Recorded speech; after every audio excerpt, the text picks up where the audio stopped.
The smell hits before anything else does. Not blood. Blood barely smells like anything after a few hours. It's the other things. The sweetness of decomposition mixed with bleach fumes, thick enough to coat the back of your throat. Somewhere behind that door is a room where a life ended 3 days ago and nobody found it until the neighbors complained about the flies on the window. You'd think the hardest part of this job is the mess. It isn't. The hardest part is walking in and treating a stranger's worst day like it's just another Tuesday. Because for you, it has to be. So how does anyone end up doing this for a living?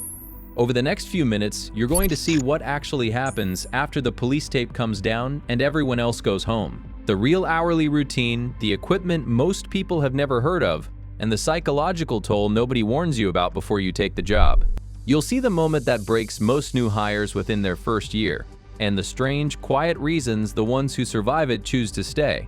Most people assume crime scene cleaners are trained forensic specialists, or that the job requires a criminal justice degree. Neither is true. In the United States, becoming a certified biohazard remediation technician typically requires only a high school diploma, a background check, and roughly 40 to 80 hours of OSHA-approved bloodborne pathogen training, a course that can be completed in under 2 weeks. What actually screens people out isn't the paperwork, it's the first job. Companies report that a significant percentage of new hires quit within their first 90 days, often after a single severe scene. The biggest misconception applicants carry in is that the job is mostly physical: scrubbing, disinfecting, hauling equipment. The physical labor is real, but it's secondary. The job is fundamentally about controlling your own nervous system in an environment engineered to overload it.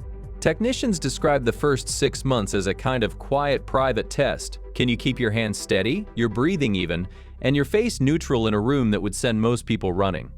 Certification through organizations like the IICRC adds legitimacy, and many technicians also carry OSHA HAZWOPER credentials for hazardous waste handling. But the real qualification, according to veteran cleaners, is something no course can teach: the ability to compartmentalize instantly, then decompress fully once the suit comes off. Shift start rarely comes with a fixed clock. Crime scene cleaning runs on call, which means the workday can begin at 6 a.m. or 2 a.m., whenever a family, a landlord, or a police department places the request. The first task after the phone rings isn't grabbing supplies, it's gathering information.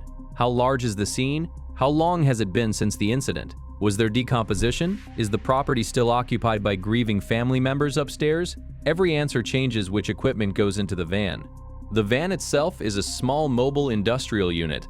Inside, full-body Tyvek suits and 100 respirators rated for airborne pathogens and particulates, double-layered nitrile gloves taped at the wrist, rubber boots, enzymatic cleaners, industrial-grade ozone generators, hydroxyl machines for odor neutralization, and red biohazard bags rated to hold up to 40 pounds without tearing. A single job can require anywhere from 15 to over 100 pounds of contaminated material removal, all of which must be documented, sealed, and transported to a licensed medical waste incineration facility. Never a regular landfill. Improper disposal isn't just unethical. In most states, it's a felony. On arrival, before a single glove goes on, technicians walk the perimeter and photograph everything for insurance and liability purposes. This step matters more than most people realize. A documented, methodical approach protects the technician legally if a family later disputes the cleanup or a landlord claims damage that predates the crew's arrival. Only after documentation does suiting up begin, a process that takes roughly 10 minutes and is treated with the same seriousness as a surgeon scrubbing in, because a torn glove or a gap at the wrist seal is the difference between a normal day and a medical emergency.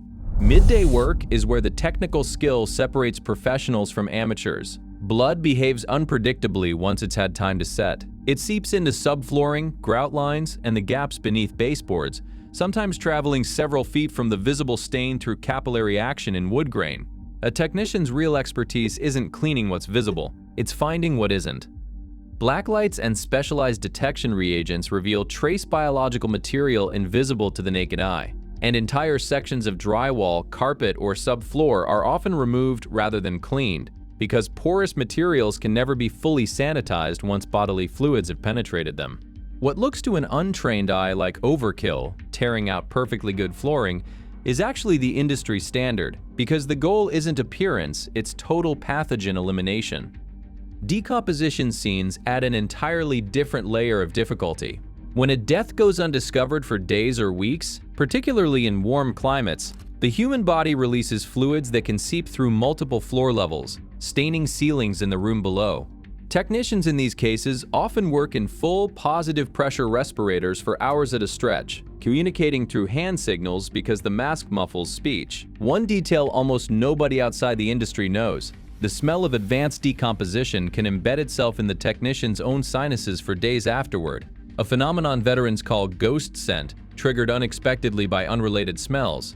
Spoiled milk, certain perfumes, weeks after the job is finished. Survival logistics on a bad scene are its own quiet skill. Technicians cannot eat, drink, or touch their faces while suited, so meals are planned around long stretches without a break, often a large breakfast before a shift with unknown duration, and water consumed in disciplined bursts during suit-off intervals. Full biohazard PPE traps body heat aggressively. Internal suit temperatures can climb 15 to 20 degrees above ambient, and technicians working in summer heat can lose several pounds of water weight through sweat in a single shift. Rest, when it happens in the van, boots off, respirator hanging around the neck. 5 minutes here and there between phases of a job that might run 6 to 14 hours, depending on scene severity. Evening or late shift work often shifts focus from decontamination to restoration. Applying enzymatic treatments, running ozone generators overnight in sealed rooms to neutralize odor at a molecular level, and performing final ATP testing, a bioluminescence swab test that detects organic residue invisible to the eye. A scene doesn't pass until it registers clean on this test, not until it merely looks clean. This is the detail most television shows skip entirely. Appearance means nothing in this job, only the test result does. The final task of any job, regardless of shift length, is interacting with the family, if they're present. Technicians are trained not to discuss details of the death, not to offer information the family hasn't asked for, and to move quickly and quietly through occupied spaces. Many describe this as harder than the physical cleaning itself, standing in a hallway in a hazmat suit while someone's mother sits in the next room, and needing to be simultaneously invisible and deeply respectful. Paperwork closes out every job, and it's more extensive than most outsiders would guess.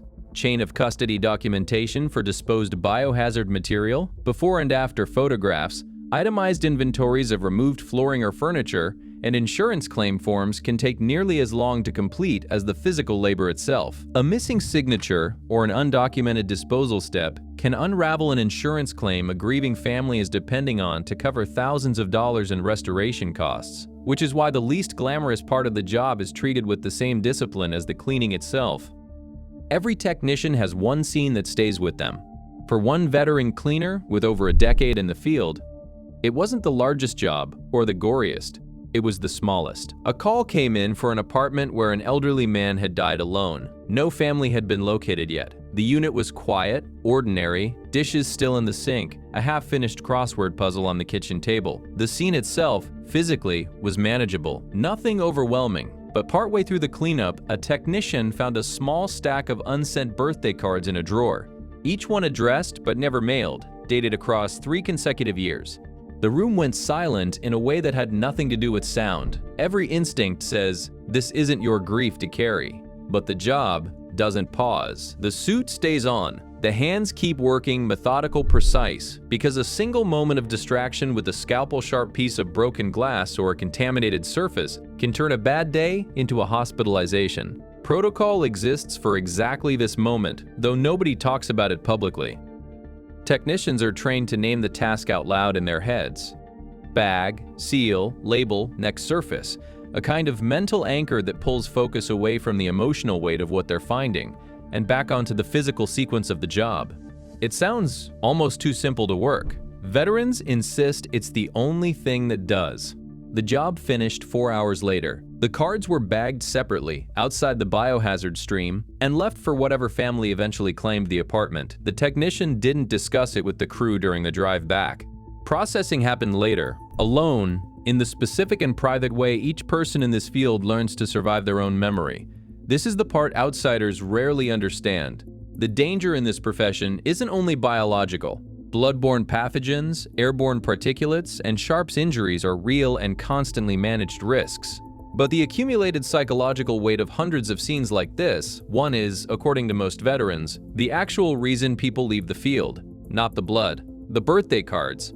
The first myth is financial. Many assume crime scene cleaning pays modestly, similar to general custodial work. In reality, technicians can earn anywhere from $45,000 to well over $100,000 annually, with senior technicians and crew leads on the higher end, particularly in regions with high call volume. Emergency and after-hours jobs often carry premium rates, since insurance companies and property owners pay for immediate response. The pay reflects genuine scarcity. Very few people are willing or psychologically equipped to do the work consistently.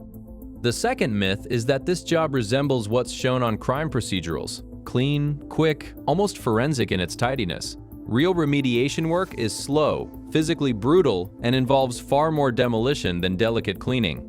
Entire sections of homes are sometimes gutted. A single severe scene can take an 8-person crew, 2 full days. The third myth concerns emotional resilience. The idea that technicians who do this job long-term must be desensitized, cold, or unaffected by human tragedy. Industry surveys and mental health researchers studying trauma-adjacent professions suggest the opposite is often true. Long-term technicians frequently report heightened empathy, not reduced empathy, alongside elevated risk of secondary traumatic stress, a condition similar to PTSD experienced by those repeatedly exposed to others' trauma rather than their own. Burnout rates in the industry are notably high, and many companies now mandate access to counseling services as part of employment, a relatively recent and telling shift in an industry that once treated emotional toughness as simply assumed. Family impact is real too. Many technicians describe a delay of hours before they can be fully present with their own families after a severe scene, needing that time to fully decompress before walking through their own front door.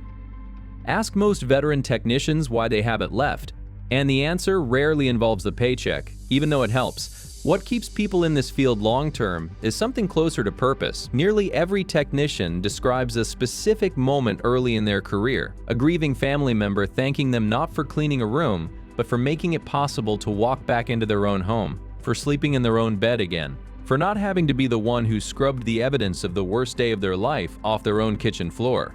There's also a quieter, less discussed motivation: control. Many people drawn to this work have, in their own words, a high tolerance for chaos and a deep need to restore order to it. A scene that looks unsalvageable at 8 a.m. is fully restored, sanitized, and passing every biological test by evening. That transformation, visible, measurable, complete, offers a kind of psychological closure that few other jobs provide in a single shift. There's pride, too, in being part of an invisible profession that society depends on but rarely acknowledges. Technicians often describe an unusual kind of camaraderie among crews, forged specifically because so few people outside the job can understand what a shift actually demands. And for some, simply put, it's the paycheck that supports a family in a field where honest, consistent work is harder to find than people assume. Crime scene cleaners don't restore buildings. They restore the ability for the living to keep living in the spaces where something unbearable happened. One sealed bag, one passed test, one quiet act of service at a time. It's a job built entirely on being the last person anyone wants to need, and the first person they're grateful for once it's over. If you found this look inside one of the most misunderstood professions in the world compelling, there's another one just as hidden in plain sight, coming up next.